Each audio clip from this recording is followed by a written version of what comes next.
Irmãos, que alegria nós podemos entoar louvores ao nosso Deus, cantar esse hino de Natal. A gente chama de hino de Natal, mas é hino que você percebe que dá para cantar o ano inteiro. Não tem hino de Natal, meus irmãos, e nem hino, tá? E até a gente tem que seguir mais a nossa tese de cantarmos mais hinos de Natal ao longo do ano, para a gente lembrar que não pode celebrar o nascimento de Cristo só no dia 25 de dezembro, né? Nós celebramos a vida, a morte, a ressurreição, a assunção aos céus, todas as partes do ano, pois essa é a obra completa do nosso Messias. Meus irmãos, que privilégio, nós temos, vocês sabem quem é esse aqui? Esse é o novo pastor da Igreja Presbiteriana Redenção, meus irmãos, é o reverendo Marcos Quaresma. Eles conseguiram chegar essa semana, enfim, de mudança do Piauí, depois de uma longa espera, e põe longa nisso, né, presbítero Cláudio? Não aguentava mais esperar.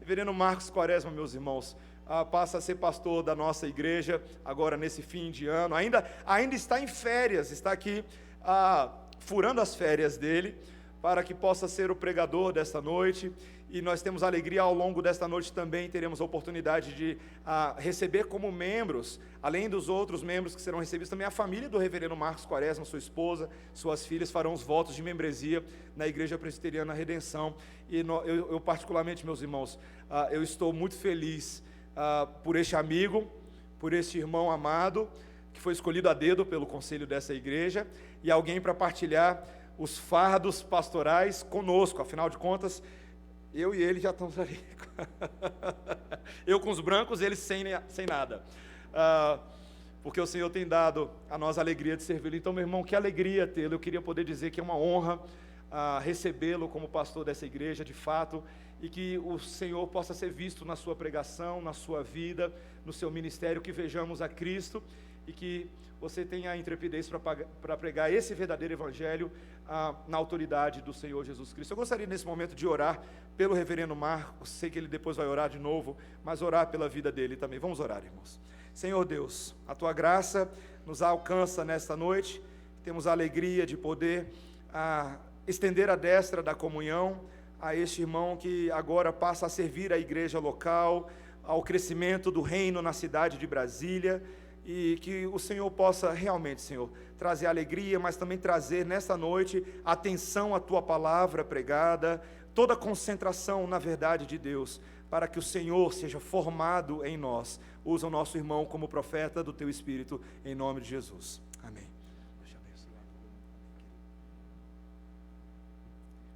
Boa noite, igreja, graça e paz a todos. Quero agradecer as palavras e a oração do reverendo Mateus, e louvado seja o Senhor por estarmos aqui, e agora podendo efetivamente ser um pastor auxiliar na Igreja Presbiteriana Redenção, podendo servir a Deus, servir a todos vocês, eu e a minha família. Quero primeiramente parabenizá-los por esses 4 anos de organização da Igreja Presbiteriana Redenção, e ao mesmo tempo dizer da minha alegria, agora não mais olhar a igreja local, a Igreja Redenção, como uma igreja que a gente tem aprendido bastante e visto várias coisas pelas redes sociais, mas agora fazendo parte desta família, fazendo parte dessa igreja local, aonde juntos nós vamos adorar, bendizer e exaltar aquele que vive e reina para todo sempre. Quero convidá-los a abrir a palavra do nosso Deus na carta do apóstolo Paulo aos Efésios, no capítulo de número 1, a partir do versículo de número 3. Efésios capítulo 1, nós vamos fazer, acompanhe comigo uma leitura do 3 até o versículo de número 14. Diz assim a palavra do nosso Senhor. Bendito o Deus e Pai de nosso Senhor Jesus Cristo, que nos tem abençoado com toda sorte de bênção espiritual nas regiões celestiais em Cristo. Assim como nos escolheu nele antes da fundação do mundo, para sermos santos e irrepreensíveis perante ele, e em amor nos predestinou para ele, para a adoção de filhos, por meio de Jesus Cristo, segundo o beneplácito de sua vontade, para louvor da glória de sua graça, que ele nos concedeu gratuitamente no amado, no qual temos a redenção pelo seu sangue, a remissão dos pecados segundo a riqueza da sua graça, que Deus derramou abundantemente sobre nós em toda a sabedoria e prudência, desvendando-nos o mistério da sua vontade, segundo o beneplácito que propusera em Cristo, de fazer convergir nele, na dispensação da plenitude dos tempos, todas as coisas, tanto as do céu como as da terra. Nele digo, no qual fomos também feitos herança, predestinados segundo o propósito daquele que faz todas as coisas, conforme o conselho da sua vontade, a fim de sermos para louvor da sua glória, nós, os que de antemão esperávamos em Cristo, em quem também vós, depois que ouvistes a palavra da verdade, o evangelho da vossa salvação, tendo nele também crido, fostes selados com o Santo Espírito da promessa, o qual é o penhor da nossa herança, até ao resgate da sua propriedade, em louvor da sua glória. Vamos orar mais uma vez. Soberano Deus, que privilégio, Deus, que alegria nós estarmos aqui reunidos, respondendo ao seu chamado soberano de prestarmos um culto ao Senhor. Glória ao Senhor Deus Pai, ao Senhor Deus Filho, ao Senhor Deus Espírito Santo. Obrigado, Deus, pelo aniversário da tua igreja, por 4 anos de muitas experiências, de muita profundidade na tua palavra, de crescimento espiritual, de alguns momentos de tristeza, mas ao mesmo tempo mesclados com esperança, com alegria, como nós vemos hoje, Senhor, um culto, mas ao mesmo tempo um culto que nós nos lembramos do nosso irmão, mas ao mesmo tempo nos alegramos por sabermos que está em tua presença. Deus, fale conosco na sua palavra. Assim como o apóstolo Paulo, ao escrever esta carta, foi uma palavra de tamanho consolo para aquelas igrejas ali na Ásia, que assim também seja conosco no século 21, que seja conosco hoje, nessa noite, que o teu Espírito possa falar conosco, abrir o nosso entendimento, nos encher da sua presença. É isso que nós almejamos nessa noite. Já somos gratos, Deus, por 4 anos, mas continuamos almejando cada vez mais a tua presença, o enchimento do teu Espírito, um grande avivamento entre nós. Em Cristo Jesus que eu lhe peço isso. Amém. Meus irmãos, qual foi o presente que mais lhe marcou? Sabe aquele presente assim significativo? Aquilo que provavelmente, se você trazer à memória aí, você vai se lembrar daquele dia, como que aquele presente foi maravilhoso, algo inesquecível. Puxa aí na sua memória, o que lhe marcou tanto nesses anos de vida que você tem? Provavelmente, pode ser que tenha sido aquela festa, que a gente pode dizer aquela festa top, que foi muito boa. Vários familiares, vários amigos, várias pessoas que apareceram ali, que às vezes você nem esperava, e de repente aquelas pessoas estavam ali, se alegrando com você naquele dia. Foi um presente maravilhoso. Pode ser também que tenha sido, às vezes, um bem material, um carro, o dia que você ganhou o seu carro, o dia que você ganhou sua casa. Particularmente eu me lembro, lá na cidade ocidental, uns 10 anos atrás, foi o dia que nós ganhamos um terreno. Nós ganhamos, na verdade, uma casa muito simples, assim, verdadeiramente a casa naquela rua era a casa mais feia que tinha ali. Era uma casa muito difícil de se ver, mas é uma casa que nós nos alegramos muito, por sabermos que Deus estava nos concedendo aquele terreno com uma casa. Aquela casa ali, quase que a gente podia cantar aquela canção, aquele poema, que era uma casa muito engraçada, não tinha teto, não tinha nada, estava bem estranho. Mas hoje, graças a Deus, assim, é a casa, o bem material que nós temos ali na cidade ocidental. E aquilo marcou, quando eu lembro todas aquelas experiências que tivemos ali, foi algo maravilhoso. Então, alguma coisa, certamente você deve se lembrar que marcou a sua vida. A Elciane hoje, minha esposa, eu estava conversando com ela, e ela falou que algo assim chamou muita atenção, que faz com que ela se lembre, que foi o aniversário de 6 anos. Primeiro aniversário que foi comemorado, e ela disse ali que foi a primeira vez que fizeram um bolinho, uma mesinha, e ali naquele dia também deram uma roupinha nova para ela ficou muito feliz com aquilo. 3 coisas, eu já falei de uma, mas 3 coisas marcaram muito, assim, que eu me lembro. A primeira destas coisas foi um presente que o meu pai me deu. E aí eu sei que aqueles mais velhos vão se lembrar da marca dessa bicicleta que eu vou falar. Foi uma bicicleta que meu pai me deu, que era uma Caloi Berlinetta. Lembra desse nome aí, muito antiga? Mas essa bicicleta, eu saía na rua, Cláudio, com ela assim, parecendo que eu estava numa Suzuki. Sabe, uma alegria, uma felicidade total pela Caloi Berlinetta. Depois, já adulto, uma outra felicidade também que faz com que eu me lembre foi uma máquina de datilografia que o meu pai me deu. Não era aquela máquina já digital, mas era aquela mesmo que era todo aquele esforço para você digitar ali, mas aquela máquina para mim era tudo, sabe? Eu gostava bastante daquilo. E depois, também assim, associando com uma pessoa que eu amo muito, o meu avô, e naquela época foi um aniversário surpresa, cheguei em casa, estava cheio de gente, vários amigos, e aí meu avô falou bem assim: Marcos, vai ali naquela caixa do correio que tem um presente para você. E quando eu cheguei lá, tinha uma carta, tinha um envelope, eu li o que estava lá, mas confesso para vocês que o que me chamou mais atenção naquele dia não era nem tanto a mensagem, mas era o dinheiro que tinha ali naquele envelope. Que naquele dia, imagina, um jovem, e eu estava assim, duro, sem nenhum centavo no bolso, e aquilo veio assim, providencialmente, eu saí e me diverti com os meus amigos. Enfim, alguma coisa, a gente se lembra de algum presente que marcou a nossa vida, a nossa história, mas uma coisa, meus queridos irmãos, é certo, eu não tenho dúvida nenhuma.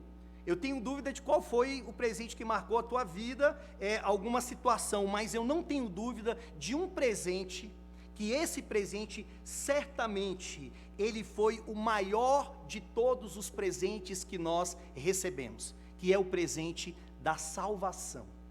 A salvação em Cristo é a maior dádiva que nós recebemos. É algo que é incomparável, que é uma coisa que pode ter certeza, daqui para frente, o teu futuro, nenhum presente vai se comparar com isso que você já recebeu, que é a reconciliação com Deus em Cristo Jesus, que é aquilo que nós chamamos do princípio Emanuel. Eu serei o vosso Deus e vocês serão o meu povo. Isso é maravilhoso, de maneira que o maior presente, o melhor presente já veio. O maior presente foi consumado na cruz do Calvário. Então, como a gente diz, não tem alguma coisa melhor para o futuro. O melhor já veio. E é sobre esse presente que eu quero falar nessa noite. Eu sei que tem alguns teólogos que às vezes não gostam de utilizar a nomenclatura presente para se referir à salvação, pois presente pode ser dado e pode ser recusado. Então pense aí em presente no sentido de comunicação, no sentido de imputação, mas mais ainda presente no sentido de uma dádiva, de um favor, como as Escrituras diz, pela graça sois salvos mediante a fé, e isto não vem de vós, é um dom de Deus para que ninguém se glorie. Então é algo que é dado para o seu povo, de maneira que a gente não merece, e não existe nada melhor do que isso. Nessa carta, o apóstolo Paulo, principalmente aqui, nesses versículos, do versículo de número 3 até o versículo 14, ele vai falar para nós sobre isso. Ele vai falar sobre as bênçãos do Pai, que ele vai mostrar que Deus Pai é aquele que nos escolheu antes da fundação do mundo para sermos santos e irrepreensíveis, e é aquele também que nos predestinou para sermos filhos. Deus Filho é aquele então que nos redime, é aquele que nos liberta, é aquele que morre por esses eleitos. E Deus Espírito Santo é aquele que aplica esta salvação para o seu povo. Então a gente tem aqui a obra trinitária envolvida neste presente, envolvida nessa salvação. O Pai elegendo, o Filho redimindo e o Espírito Santo então aplicando esta salvação para o seu povo. Agora vejam que interessante, e a razão da escrita desta carta, e principalmente aqui desses versículos, é que o apóstolo Paulo, que foi o plantador desta igreja e foi o escritor desta carta, ele escreveu em meio a uma situação um pouco difícil que a igreja estava passando. A igreja foi plantada pelo apóstolo Paulo, e depois de um tempo, o apóstolo deu continuidade às suas viagens missionárias. Só que chegou um ponto que ele foi preso. E ele foi preso por pregar o evangelho. Só que a igreja agora, a igreja estava entristecida por uma adversidade. Alegres por conhecerem a Cristo, mas tristes ao mesmo tempo, porque não tinham o seu pastor, haviam perdido o seu pastor, de certo que imaginavam que poderia acontecer muitas coisas com ele na prisão, ou então até aquilo que aconteceu com o próprio Cristo, que poderia ser morto. Então Paulo, ele escreve essa carta para consolar aquela igreja, para que aquela igreja entendesse que o motivo da sua prisão tinha a ver com eles, com os gentios. Ou seja, que o evangelho, ele não estava mais circunspecto aos judeus. Não era só para os judeus, mas também era para os gentios. De maneira que Deus é aquele que em Cristo quebrou essa barreira de divisão entre judeus e gentios. Então, em outras palavras, Paulo queria falar para aquele povo: se alegrem. Se alegrem porque a salvação chegou até vocês, se alegrem porque Cristo morreu por vocês. Tanto que a ideia central aqui dessa carta está no capítulo 3, gostaria que você pudesse abrir, o capítulo 3, versículo 13. Capítulo 3, versículo 13, é onde ele diz: portanto, vos peço que não desfaleçais nas minhas tribulações por vós, pois nisso está a vossa glória. Ou seja, não desanimem, não fiquem cabisbaixos, não fiquem esmorecidos diante da situação que vocês estão passando. Pelo contrário, por quê? Porque aí está a vossa glória, porque o evangelho chegou até vocês. Então, meus irmãos, diante disso, o que Paulo faz então? A partir do verso 3 até o versículo de número 14, Paulo ele vai lançar uma série de adoração, que a gente chama de doxologia, ao nosso Deus. Ele vai orar ao Senhor, louvar a Deus pelas bênçãos do Pai, pelas bênçãos do Filho e pelas bênçãos do Espírito Santo. Ao mesmo tempo que ele está fazendo isso, envolvido emocionalmente nessa oração, nessa adoração, ele está também consolando aquela igreja que está passando por um momento difícil.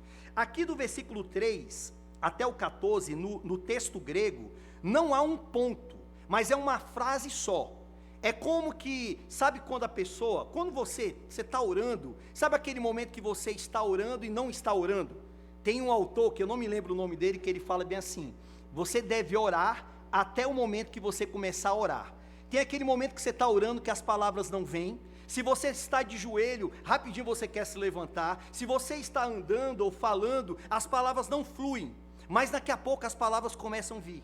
Daqui a pouco você sente que o Espírito, ele está ali com você, te encaminhando para você orar pelos seus familiares, por você, pelo seu casamento, por várias coisas. Então as palavras vão fluindo, e aqui na verdade, como em um turbilhão de informações, o apóstolo Paulo ele começa a orar, o apóstolo Paulo ele começa a enaltecer a Deus pelas bênçãos do Pai, as bênçãos do Filho e as bênçãos do Espírito Santo.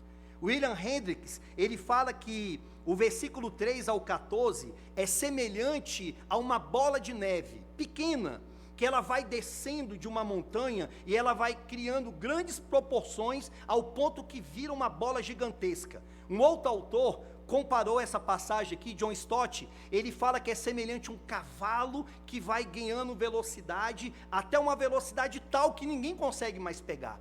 Então Paulo, eu consigo aqui imaginar Paulo aos choros, Paulo aos prantos, mas de alegria. Por quê? Alegria por causa das bênçãos que chegou para aqueles gentios, e alegria também porque ele está envolvido nessas bênçãos. Eu quero ver então com vocês esses 3 pontos aqui nesse texto que falam sobre a bênção do Pai, a bênção do Filho e a bênção do Espírito Santo de Deus. Nós vamos ver nesses versículos do 3 até o versículo de número 14. Em primeiro lugar, então, vejamos esse presente de Deus, que é a bênção do Pai, que vai do versículo 3 até o versículo de número 7.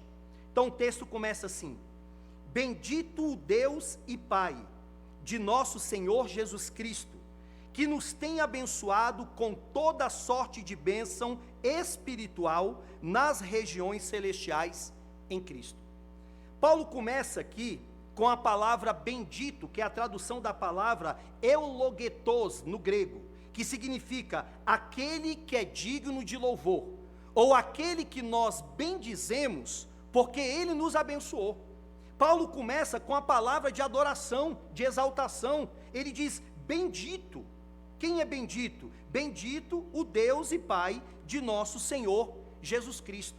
Vejam que ele é bendito, primeiro, pelo que ele é, o seu ser, ontologicamente, mas ele é bendito também pelo que ele faz. E aqui a ideia é mais pelo que ele faz do que pelo que ele é. Por quê? Nós conhecemos mais ao nosso Deus, não pelo que Deus é, ontologicamente, de maneira que nós não somos capazes de adentrar nas profundezas de Deus, e nunca seremos capazes de realizarmos isso, mas nós conhecemos mais ao Senhor pela revelação dEle, pelo que Ele revela de si. E aqui Paulo vai dizer que o Senhor é bendito, porque Ele tem nos abençoado com toda sorte de bênção espiritual nas regiões celestiais em Cristo. Agora, observem que Deus, para o apóstolo Paulo, não apenas é bendito, é digno de todo louvor, mas ele diz: bendito o Deus e Pai de nosso Senhor Jesus Cristo. Aparentemente parece que é uma palavra muito longe de nós. Ele é bendito porque ele é Deus e Pai de nosso Senhor Jesus Cristo. Mas ele também é bendito porque não somente é Deus, é o Pai do nosso Senhor Jesus Cristo, mas também porque é o nosso Pai. Então Paulo está falando não sobre algo distante, não sobre algo metafísico, transcendente, mas Paulo está falando sobre alguma coisa pessoal. Se você olhar para o versículo de número 2, Paulo dá graças, ele diz: graça a vós outros e pais, da parte de Deus, o nosso Pai e o nosso Senhor Jesus Cristo. Então, bendito Deus e Pai, Ele é Pai de Jesus Cristo, mas também é o nosso Pai, mas também é o nosso Senhor, mas também é aquele que é o nosso Deus e nós somos o seu povo. Então, bendito o Deus e Pai de nosso Senhor Jesus Cristo, que nos tem abençoado. Deus Pai é a fonte de toda a bênção. Deus Pai é a origem de todas as bênçãos que existem. Quando nós olhamos para o pacto da redenção, lembra muito a nossa igreja, esse pacto maravilhoso que foi feito antes da fundação do mundo, entre o Pai e o Filho. Dentro desse pacto, existe ali alguns comandos, ainda que esses comandos sejam comandos que a gente fala, não quer dizer que ontologicamente o Pai é maior do que o Filho ou maior do que o Espírito, de que Ele manda nos outros, não é isso. Mas economicamente, ou seja, as funções de cada uma das pessoas da Trindade, o Pai é aquele que lidera, o Pai é aquele que comanda, o Pai é aquele que decreta, e o Filho e o Espírito são aqueles que se submetem ao Pai economicamente. Por isso que aqui a ideia é, o Pai, Ele é a fonte, Ele é a origem de todas essas bênçãos para nós. As bênçãos do pacto chegam por intermédio do Pai. É claro que via o Filho e via o Espírito Santo, mas a origem é a origem dele. Paulo também, ele coloca aqui para nós uma espécie de um trocadilho que algumas pessoas conseguem perceber, principalmente nas línguas originais, quando ele diz que ele nos tem abençoado com toda sorte de bênção espiritual. Lá no Antigo Testamento, no período veterotestamentário, a bênção dos judeus era mais uma bênção física, mais uma bênção material, era uma libertação de um cativeiro, era uma pessoa que estava presa em um determinado lugar e ela era solta. Mas quando a gente chega no Novo Testamento, a bênção, ela não é mais restritiva a uma bênção física. Ainda que Deus, Ele dê prosperidade, dê casa, dê carro, tudo isso Ele pode fazer, mas a bênção do Novo Testamento é uma bênção no sentido moral, é uma bênção no sentido espiritual, de uma libertação de uma escravidão, de um pecado. Então, Paulo está tratando sobre isso. Ele está dizendo que as bênçãos do Pai são bênçãos espirituais, e o trocadilho aqui é que, ao mesmo tempo que são bênçãos espirituais, essas bênçãos espirituais são bênçãos do Espírito Santo de Deus. Então, espirituais, tanto pode ser entendido como algo espiritual em você, te regenerando, justificando, santificando, como também é uma bênção que vem do Espírito. Então, logo aqui no começo, a gente tem aqui a Trindade sendo mostrada para nós. Deus o Pai, o nosso Senhor Jesus Cristo e o Espírito Santo, todos envolvidos nisso. Agora, quais são então, necessariamente, especificamente, as bênçãos que o Pai nos concede? Olhe para o verso de número 4. Assim como nos escolheu nele, antes da fundação do mundo, para sermos santos e irrepreensíveis perante ele, e em amor, nos predestinou para a adoção de filhos por meio de Jesus Cristo, segundo o beneplácito da sua vontade. As bênçãos do Pai é que o Pai, ele nos escolheu antes da fundação do mundo. Meus irmãos, só com essa palavra aqui, com esse texto, nós já deveríamos adorar o nosso Senhor eternamente. Deus nos escolheu antes da fundação do mundo. Aquilo que muitas pessoas acham um cúmulo, que acham um absurdo, falar sobre eleição, sobre escolha, mas na verdade, eleição faz parte do modus operandi de Deus. Deus sempre escolheu, Deus sempre fez escolhas, e do jeito que Ele quis. Vejam que Ele escolheu Adão para liderar o pacto, e não Eva. Ele escolheu Abraão, mas não escolheu Ló, não escolheu Tera, não escolheu outros familiares. Ele escolhe Israel. E por que escolheu Israel? Por que não escolheu os egípcios?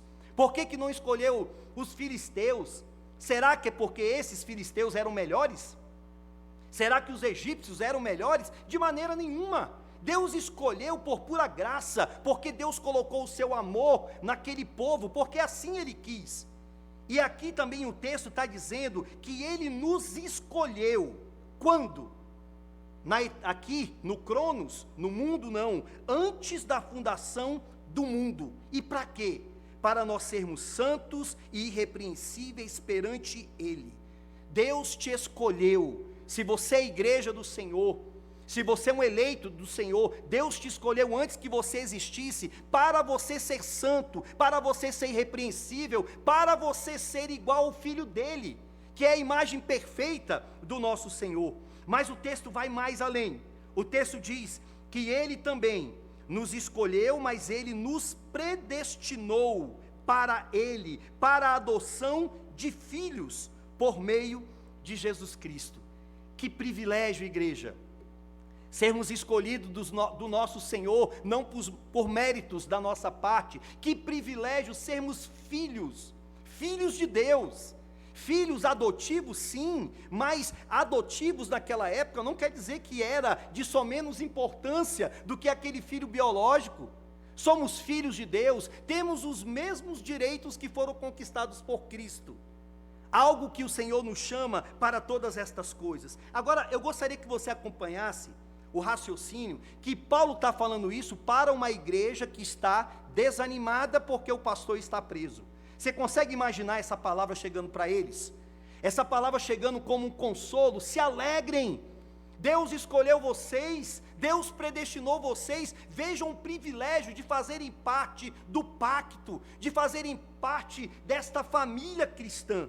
E aí, meus irmãos, o texto, ele vai terminar com uma característica que em todos os momentos Paulo vai frisar. Ele vai dizer no verso de número 6, que tudo isso é para o louvor da glória de sua graça, que Ele nos concedeu gratuitamente no amado. Mas eu pulei só um pouquinho aqui, dá uma olhada, primeiro, quando Paulo diz aí, segundo o beneplácito da sua vontade. O que significa beneplácito? Boa vontade. Então tudo que Deus fez, ter te escolhido, ter te predestinado, Ele fez segundo a sua boa vontade. Ele fez isso de uma forma livre, não foi coagido por ninguém, não foi forçado por ninguém. Os decretos de Deus são livres, Deus é livre para fazer o que Ele quiser, desde que aquilo, obviamente, esteja em consonância com o seu caráter, com a sua natureza. Então Ele faz isso, a escolha e a predestinação, segundo a sua boa vontade, para quê? Para louvor da glória da sua graça. Tudo que Deus nos concedeu é para a sua glória. Você consegue imaginar, você consegue entender, você consegue entender Deus falando com você que toda esta bênção que Ele concedeu, não quer dizer que a salvação é um fim em si mesmo, mas o alvo do Senhor ter te concedido isso, é para você adorá-lo, é para você exaltá-lo e glorificá-lo para todo sempre. Que tudo que nós temos, o privilégio de sermos filhos de Deus, de termos recebido este presente, nada mais é do que para a glória do nosso Deus. E se você tem compreendido isso nesses 4 anos de organização da igreja, todo o seu entusiasmo, toda a sua motivação, tudo que você tem feito pelo Senhor, eu chamo a sua atenção para você redobrar mais ainda isso. Continue louvando, continue cantando para o Senhor, continue sempre se colocando solícito para fazer a obra de Deus. Por quê? Porque Deus te salvou e tudo que Ele te deu é para o louvor dEle. Por isso que os cânticos são para a glória dEle. Por isso que a liturgia é toda preparada em torno dEle, em torno de Cristo, em torno do nosso Senhor. Por isso que no culto não existe culto à personalidade humana. Não existe adoração a homens dentro da igreja, tudo deve redundar para o louvor da glória da sua graça, que Ele nos concedeu gratuitamente em Cristo Jesus. Essa é a primeira bênção. Agora vejamos a segunda, que é a bênção do Filho. Olhe para o verso 7, no qual temos a redenção pelo seu sangue, a remissão dos pecados, segundo a riqueza da sua graça, que Deus derramou abundantemente sobre nós em toda a sabedoria e prudência, desvendando-nos o mistério da sua vontade, segundo o beneplácito que propusera em Cristo. O Pai escolhe, o Pai predestina, mas o Filho, na história que foi decretada pelo Pai, diz o verso 7, é aquele que proporciona a redenção. Irmãos, que nome maravilhoso é o nome da nossa igreja, extremamente significativo. Lá em Bom Jesus, quando eu estava lá, eu me referia muito, é claro, a esse nome Jesus, e o nome da cidade é Bom Jesus, e o nome desta igreja local é Redenção. Redenção fala de um mercado de escravos, falam de pessoas que estavam presas, falam de pessoas que estavam sem esperança, falam de pessoas que não poderiam fazer outra coisa, a não ser viver de acordo com a sua escravidão. Mas a Bíblia, ela fala que Cristo é aquele que pagou um alto preço pela nossa soltura, pelo nosso resgate, de maneira que o sangue de Cristo nos liberta. Então Paulo está falando para aquela igreja daquela época, e o Espírito está falando para você, que em Cristo nós temos a redenção, a libertação pelo sangue de Cristo, a remissão dos nossos pecados, segundo a riqueza da sua graça. Tudo isso temos em Cristo, que Deus derramou abundantemente sobre nós em toda a sabedoria e prudência, desvendando-nos o mistério da sua vontade. Algumas palavras aqui, irmãos, vale a pena a nossa atenção. São as palavras mistério e a palavra beneplácito da sua vontade. Essas duas palavras, ou melhor, a palavra mistério e mais à frente, plenitude dos tempos, na plenitude dos tempos, que está no verso 10. Essas duas palavras são entendidas por alguns teólogos bíblicos como alguns distintivos da teologia paulina. Veja bem, quando Paulo está utilizando aqui a palavra mistério, ou quando ele está utilizando a palavra plenitude dos tempos, o que nós temos aqui é uma estrutura do pensamento de Paulo. Por algum tempo, muitos estudiosos começaram a pensar qual era o tema principal do apóstolo Paulo. Alguns falaram, como na época da Reforma, a justificação pela fé. Depois, um pouco mais à frente, na época do pietismo, é mais uma questão ética. Depois, o Espírito Santo. Então, muitas pessoas começaram a entender que Paulo tinha um tema específico. Paulo tinha um tema que era o tema principal dele. Mas, ultimamente, e bons estudiosos, bons teólogos, como Herman Ridderbos, que é um teólogo que vai tratar sobre Paulo, ele vai dizer que o tema principal do apóstolo Paulo é o tema da escatologia. A escatologia, para o apóstolo Paulo, é o tema principal que vai tratar sobre o tema do fim. Então, quando Paulo utiliza a palavra mistério, ou a palavra plenitude do tempo, ou dia da salvação, nova criação, revelação do mistério, Paulo está pegando esses temas para mostrar que o tempo do fim chegou. Plenitude do tempo não é simplesmente você entender assim, Deus preparou tudo para a vinda do seu filho. A língua, que era o grego koiné, um povo de uma época, uma nação, um governo, não é isso, meramente isso. Mas plenitude do tempo, ou mistério, é para falar que o tempo do fim chegou.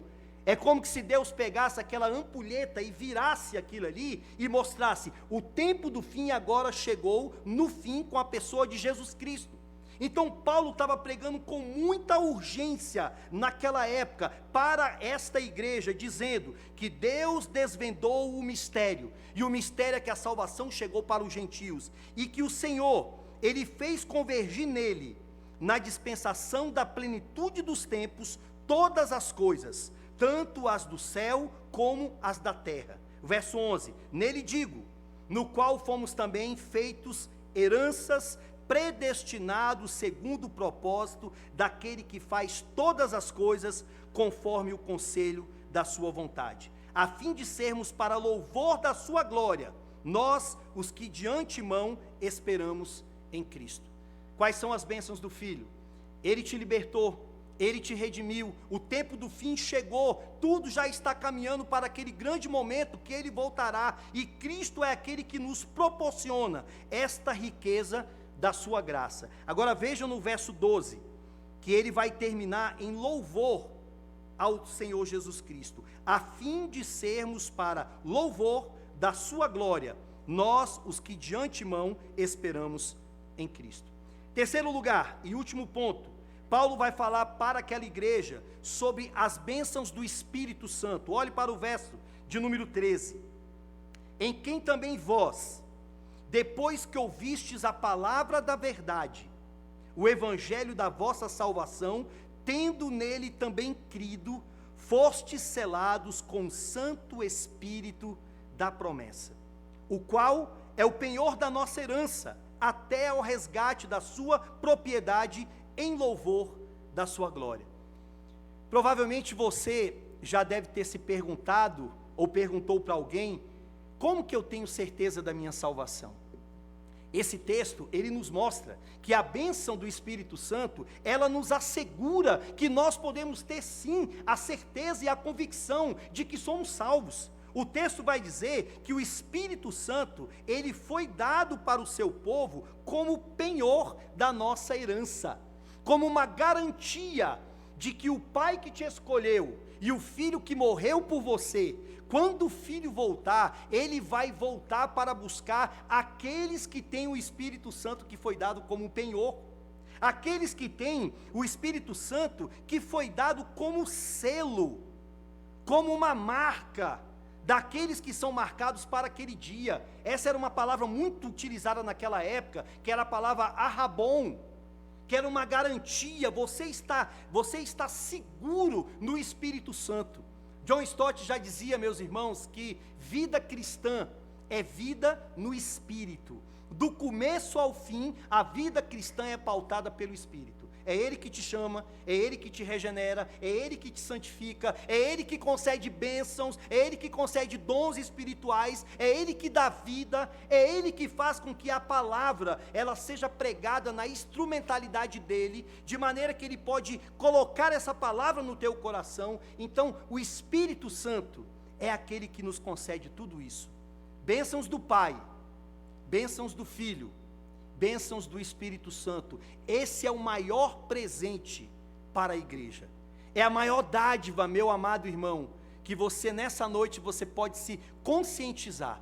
Agora eu gostaria de terminar com algumas aplicações de tudo isso que nós ouvimos. Primeiro, todas essas bênçãos, preste atenção, todas elas, ainda que seja do Pai, que tenha o Filho e o Espírito Santo, só são possíveis por causa de Cristo. Só é possível esse presente quem está em Cristo Jesus.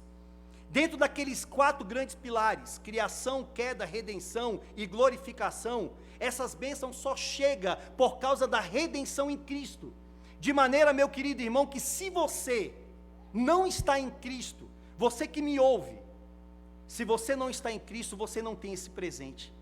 Se você não está em Cristo, infelizmente, você não é mais do que vencedor, mas você é um miserável. Essa é a ideia das Escrituras. Se você não está em Cristo, você é inimigo de Deus. Se você não está em Cristo, você não tem bênçãos na tua vida, você não tem alegria na tua vida, você não tem o presente de Deus na tua vida. Se você não tem Cristo, não há razão de você estar se alegrando com o aniversário da igreja. Se alegra com o aniversário da igreja quem é de fato igreja, quem vive esta igreja, quem de fato é um cristão em Cristo Jesus. Cristianismo é exclusividade. O cristianismo é exclusivista. Não dá para ser cristão sem Cristo. Pode existir de repente budismo sem Buda, confucionismo sem Confúcio, pode existir qualquer outra religião sem aquele líder. Agora não existe cristianismo sem Cristo. As bênçãos só chegam através dele. Ele é aquele que faz com que nós recebamos esse presente. Em segundo lugar, meus irmãos, essas verdades que nós ouvimos, elas devem extrapolar a ortodoxia. O que eu quero dizer com isso? É correto nós termos uma boa ortodoxia. Paulo está falando sobre teologia profunda. Ele está falando sobre eleição, sobre predestinação, ele está falando sobre os ofícios de Cristo, ele está falando sobre uma pneumatologia profunda, mas só que Paulo não está tratando apenas de ortodoxia, mas ele também está tratando de ortopraxia e de ortopatia, ou seja, nós temos que ouvir isto e colocar em prática, nós temos que ouvir isso e termos o nosso coração aquecido. Eu aprendi aqui, foi até com o presbítero Green, esse termo. Eu estava falando da ortodoxia e da ortopraxia, colocar em prática a doutrina correta, e ele falou: pastor, mas tem que ter também o coração aquecido, a ortopatia. E é a pura verdade. Paulo estava falando aqui em lágrimas, Paulo estava escrevendo aqui cheio da presença do Senhor, que Deus mantenha a nossa igreja com muito conhecimento ortodoxo, com uma boa teologia, mas com um povo que pratique, com um povo que ande cheio do Espírito, com um povo que viva de fato, que a gente possa entender que nós estamos representando o nosso Deus, carregando o nome dEle. O nome da igreja Redenção não é o nome meramente dos pastores, mas é o nome do Cristo que nos redimiu. Aonde você estiver, preze pela boa ortodoxia, mas preze também pela prática e pelo um coração cheio da presença do Senhor. E por fim, essa mensagem, ela nos conforta. Sabe por quê, meus irmãos? Ela é confortadora, principalmente por este misto de sentimentos que nós estamos vivendo, e aí eu vou falar principalmente vocês. Perdemos um irmão, presbítero Oswaldo Casaleiro. Na verdade, eu vou até mudar o termo, eu vou aqui parafrasear com uma mensagem do reverendo Hernandes Dias Lopes. Ele diz que nós não perdemos um cristão, porque perder é quando você não sabe aonde está e com quem aquela pessoa está. E na verdade, com o nosso irmão, nós sabemos aonde ele está. Está na glória, está no céu, com o nosso Senhor Jesus Cristo. E nós sabemos com quem ele está, com o nosso Deus. E essa mensagem aqui, ela conforta, porque aqueles que foram escolhidos, que foram redimidos e que são regenerados, pode vir a tribulação que for, a morte pode chegar até nós, mas a morte para o cristão é bênção. A morte para o povo de Deus, meus queridos irmãos, é bênção do nosso Senhor. O pastor Anthony Huckman, ele fala que quando o Senhor diz ali que o salário do pecado é a morte, então a morte, como paga, como salário, ela se cumpre em Cristo. Ali cai a maldição sobre ele, de maneira que a morte para nós hoje, ela não é mais uma maldição. A morte para o povo de Deus é graça. é deixar este mundo com essas mazelas ruins que está aqui, é partir direto para a presença do nosso Deus. Esse é o maior presente que o Senhor nos deu. O melhor presente já veio, não virá. É claro que quando Cristo voltar, Ele vai consumar tudo isso, mas tudo que Ele nos deu foi concretizado na cruz do Calvário. Parabéns, Igreja Presbiteriana Redenção. Louvado seja Deus, porque te escolheu, porque morreu por você e porque o Espírito Santo habita em você e te regenerou, está te santificando, está te preparando para aquele grande e glorioso dia. Amém, meus irmãos? Vamos orar. Senhor, louvado seja teu nome, Deus. Bendito és tu, Deus Pai Todo-Poderoso, que nos escolheu antes da fundação do mundo para sermos santos e irrepreensíveis. Bendito é o Senhor Jesus Cristo que morreu por nós naquela cruz. E o Senhor Espírito Santo por ter aplicado esta salvação em nós. Estamos felizes, Senhor, por 4 anos de organização. Estamos felizes porque esta mensagem, ela ecoa, não somente lá naquela época, mas ela foi perpassando em toda a história que o Senhor decretou e chega para nós hoje com muita alegria. Obrigado, Jesus. Fortaleça-nos, Senhor, para que a gente viva esta mensagem, para que saia somente de uma doutrina teológica muito certinha, que é o correto, mas também que haja prática, mas também que haja vida, que possamos interagir em tudo isso. Em Cristo Jesus, Deus, nós atribuímos toda a glória pelo aniversário da tua igreja e pelo presente maior que o Senhor nos deu, que é a salvação em Cristo Jesus. Amém.